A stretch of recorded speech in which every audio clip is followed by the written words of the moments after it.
TV Tumenye, wowe wahisemo gukurikira ibiganiro byacu umunsi ku wundi, wowe wamaze gukora subscribe, nongera ashimira n'abantu abarenga 100 bakoze subscribe muri iki cyumweru, nongeye kubashimira kandi muraba agaciro cyane. Gukurikira ibiganiro byacu bihita umunsi ku wundi, uko bwije uko bukeye, aho tugenda tureba byinshi byakiza ubuzima bwacu, aho tureba ibintu bigiye bitandukanye, aho tureba ku buzima, aho tureba ibintu byose byadufasha.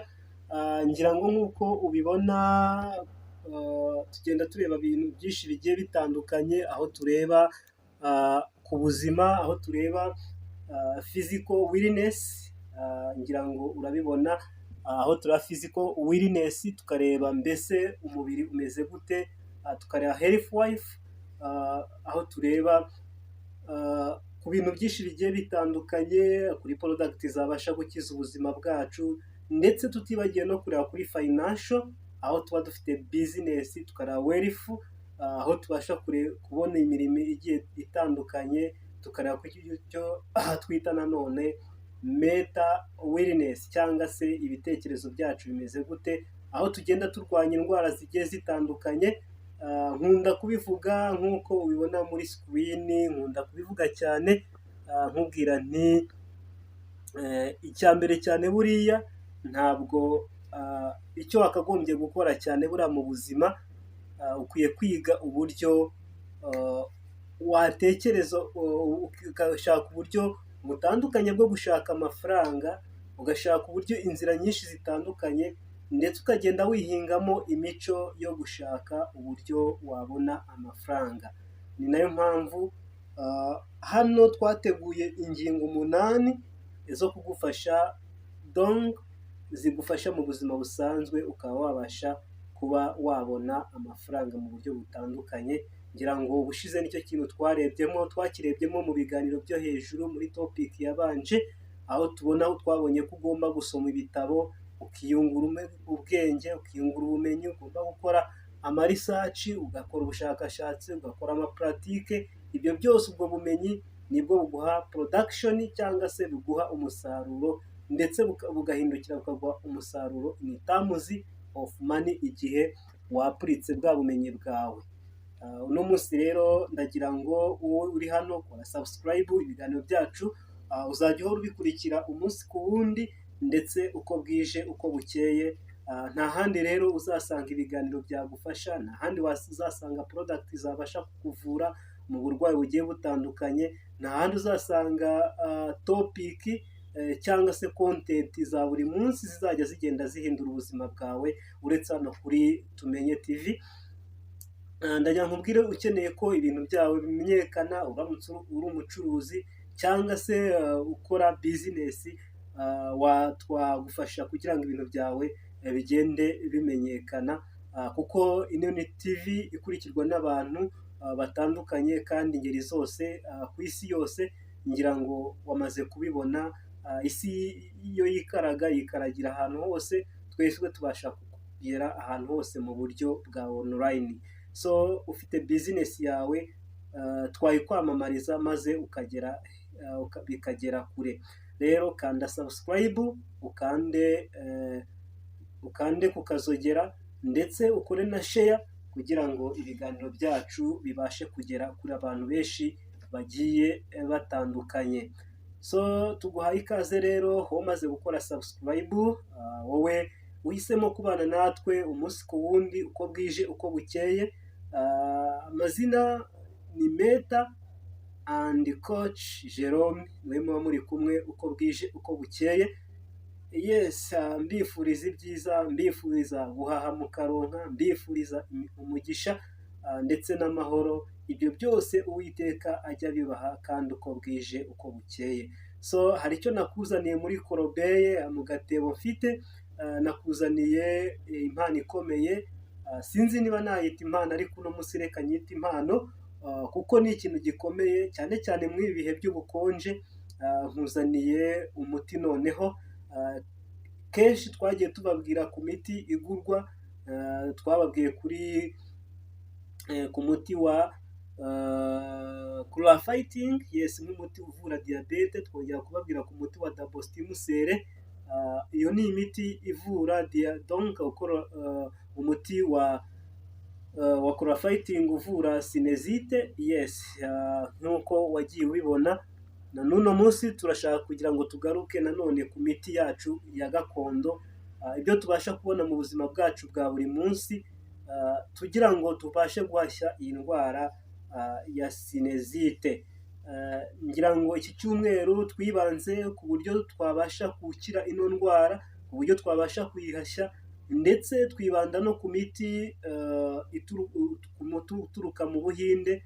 Ariko uno munsi wa none ndagira ngo turebe noneho ese mu byo dukoresha mu buzima bwacu bwa buri munsi biri hafi yacu, hari ibihari byadufasha gukira uburwayi bwa sinezite. Ibyo byose ni ibyo tugiye kugenda tureba. Nkaba nagutegura ikiganiro cyiza kandi cyane kiza kugufasha gusobanukirwa ni gute wowe ubwawe wabasha kwivura uburwayi bwa sinezite ukoresheje uburyo buri hafi yawe. Akaba ariyo mpamvu nabateguriye documentaire cyangwa se ikiganiro kiri documentaire kiza kugufasha gusobanukirwa neza. Ndagira ngo ugitangire kandi ukirangize, kuko kizagufasha, ndetse nawe ubumenyi ukuramo buzabasha gufasha abawe. Ndagira ngo rero nkurarikire gukurikira iki kiganiro. Ni ikiganiro cyiza cyane, kirimo uburyo yes bwo guhashya iyi ndwara mu buryo buri completely, mu buryo bufatika, kandi mu buryo bwiza bwo guhashya iyi ndwara ya sinezite. Rero we kora subscribe, hanyuma ibiganiro byacu ujye ubikurikira umunsi ku wundi, uko bwije uko bukeye, dufatikanye duhashye ino ndwara ya sinezite. Nk'uko twabonye ko iyi ndwara iri kugenda ihitana benshi, iri kugenda yonona cyane cyane mu bihe nk'ibi ngibi by'imbeho. So rero ndakurarikira gukurikira ikiganiro cyose. Reka rero badushyireho ikiganiro maze ubashe kucyumva, ubashe kugikurikira cyose, maze iyi ndwara ya sinezite ibashe gucika. Ni ikiganiro cyiza rero, hanyuma iyi documentary irabasha kugufasha muri byose, irabasha gutuma nawe usigarana ubumenyi, ndetse uzafashisha abandi, nawe buzagufasha kuba wakivura iyi ndwara ya sinezite, ndetse uyivura abawe. Reka duhashye iyi ndwara ya sinezite. Karibu ukurikire ikiganiro ukirangize, harimo byinshi byo kugufasha iki kiganiro, ndetse iyi topic ndagira ngo tuyisoreze ahangaha. Ubutaha tuzareba byinshi bigiye bitandukanye, indwara, turebe kuri business. Rero ndakurarikira gukora subscribe. Ikaze, reka dukomeze. Hafi yawe uburyo butandukanye wakoresha ugasezerera indwara zitandukanye. Tubagezaho amakuru abagezweho iwacu ndetse no ku isi hose. Uyu munsi tugiye kuganira ku ndwara ya sinezite. Ese ni indwara bwoko ki? Yaba se iterwa n'iki? Ese irandura? Ni ubuhe buryo wakoresha ukayisezera burundu ukoresheje ibikoresho ufite iwawe mu gikoni? Kugira ngo rero ujye ubana natwe muri aya masomo umunsi ku munsi, nta kindi usabwa uretse kureba hasi aho kuri video ugakanda like na subscribe.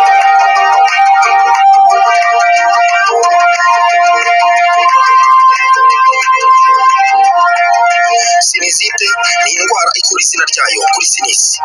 Sinisi ni utwumba tw'umwuka duherereye kuri buri ruhande rw'amazuru.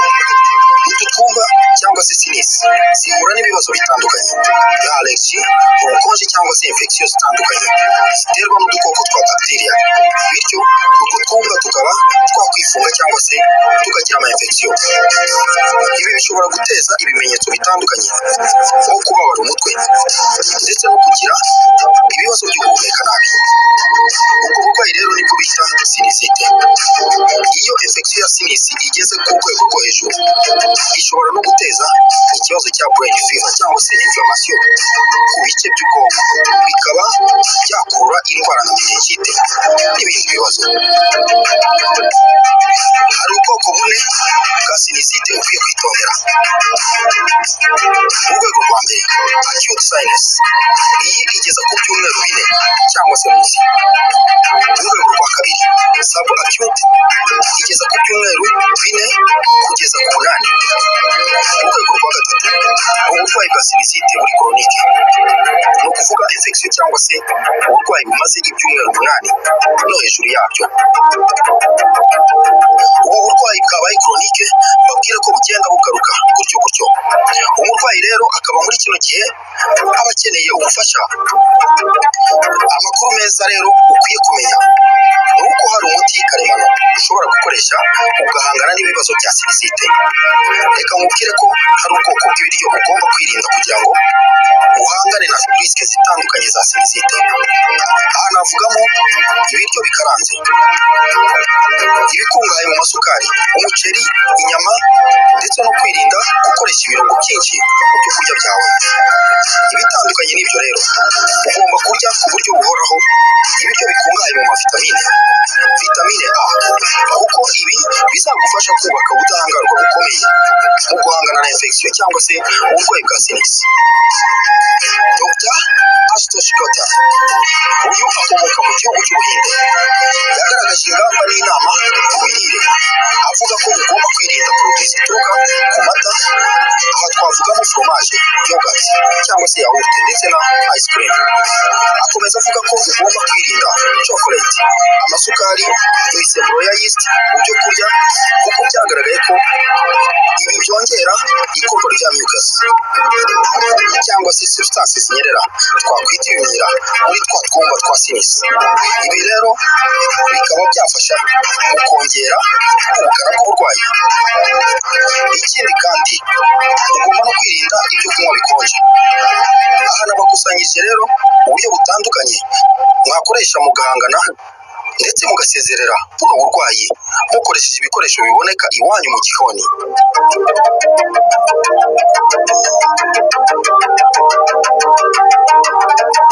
Icya mbere, kunywa amazi. Kugira amazi ahagije mu mubiri bizagufasha guhangana n'indwara zitandukanye. Aha ndababwira ko umubiri wawe ugomba guhora ufite amazi ahagije. Amazi rero azaturuka mu byo twanyweye n'ibyo twariye. Hari icyo kwitondera ariko, niba ushaka ko umubiri wawe uhorana amazi ku kigero gikwiye, dore bimwe mu byo uzakora. Birumvikana ni ukunywa amazi. Ushobora guhitamo kunywa ibindi bitari amazi nk'icyayi, umutobe ndetse n'ibindi, ariko aha ni byiza ko wabinywa nta sukari. Ibi byo kunywa rero bizagufasha gukuramo cyangwa se kugabanya mucus, za substances zinyerera muri twa twumba twa sinus, bityo ubashe kugabanya ibibazo bya sinus. Ibindi byo kunywa ukwiye kwirinda ni inzoga, ibinyobwa birimo kafeyine ndetse no kunywa itabi, kuko ibi bikamura amazi mu mubiri aho kugira ngo biyongere. Icya kabiri, umwuka, steam. Aha bizasaba umurwayi guhumeka uruvange rw'umwuka. Uzafata udutonyanga 3 twa pine oil cyangwa se rosemary oil ndetse n'udutonyanga 3 twa peppermint oil, udutonyanga 2 twa eucalyptus oil, maze ushyire mu mazi ashyushye. Cyangwa se ushobora no gufata udutonyanga 3 twa rosemary oil, agatonyanga ka thyme ndetse n'akandi ka peppermint oil. Ibi ni bimwe bita kwiyuka. Uzafata ukayiswime witwikire kugira ngo umwuka utajya ku ruhande, nuko ubihumeke. Bizagufasha gufungura inzira z'umwuka zazibye.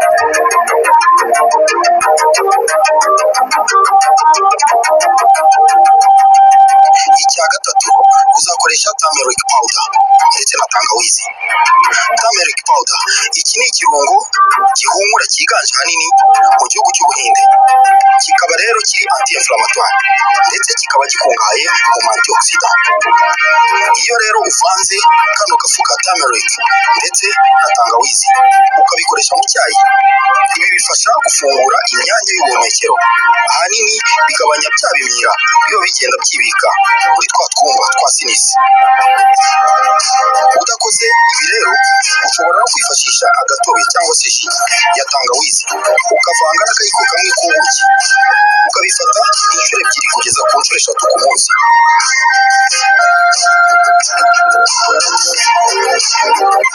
Icya kane, ushobora gukoresha apple cider vinegar. Aha niba ushaka gufungura twa twumba twa sinisi twifunze, uzakoresha apple cider vinegar. Uzafata igikombe cy'amazi ashyushye cyangwa se icyayi, ushyiremo utuyiko 2 cyangwa 3 duto twa vinegar yawe kugira ngo bigire ku, aho ushobora kuvangamo indimu n'ubuki. Ariko nanone ushobora no kwifatira akayiko kamwe ka apple cider vinegar inshuro 3 ku munsi kugira ngo umusaruro ube mwiza kurushaho. Gukoresha iyi vinegere ya pome rero nabyo bizagufasha guhangana n'iki kibazo cya sinusite. Icya gatanu ni isupu. Aha ushobora gukoresha agasupu k'inkoko, ifi cyangwa se imboga, kimwe muri ibyo bitewe n'ubushobozi buhari. Ibi nabyo bizagufasha mu koza twa twumba twa sinisi. Bizaba byiza hano ukoresha isupu ishyushye. Uburyo bwa gatandatu kugira ngo uhangane na kino kibazo cya sinusite: gucisha amazi mu mazuru, ibyo bita nasal irrigation. Aha dukoresha uburyo bwa saline irrigation, ni ukuvuga ko hifashishwa umunyu, 1/2 cy'akayiko gato k'umunyu ugashyira mu gice cy'igikombe cy'amazi ku bushyuhe bwa lukewarm, ni ukuvuga degre Fahrenheit 98 kugeza ku 105. Ni ukuvuga ko aya mazi agomba kuba ari ku bushyuhe bwa 36.5 kugeza kuri 40 izi ni degre Celsius. Kora subscribe kuri wowe utarayikora. Twaganiraga ku buryo butandukanye wakoresha maze sinusite igasigara ari amateka kuri wowe n'umuryango wawe. Nukoresha ubwo buryo neza butandukanye nabahaye, nta kabuza sinusite izasigara ari amateka. Ngayo nguko rero sinusite ndashaka iba amateka. Wowe wari urwaye, wowe wari wibasiwe na sinusite, ngubu uburyo bwiza bwo gukoresha maze sinusite igasigara ari amateka. Twabonye ko sinusite ari indwara y'uruhererekane, ari indwara ubasha kurwara ndetse umwana wawe akazayirwara, uri umubyeyi ndetse abavandimwe bawe bakazayirwara, kandi twabonye ko ari indwara iri koronike, ariko nta kindi gisubizo uretse ubu buryo batubwiye. Wakoresha na zino porodagiti za dabo simusere, uzikeneye kuri 0781109334, tuguha amakuru ndetse tuguha uburyo butandukanye bwo kugenda wakira ino ndwara ya sinusite. So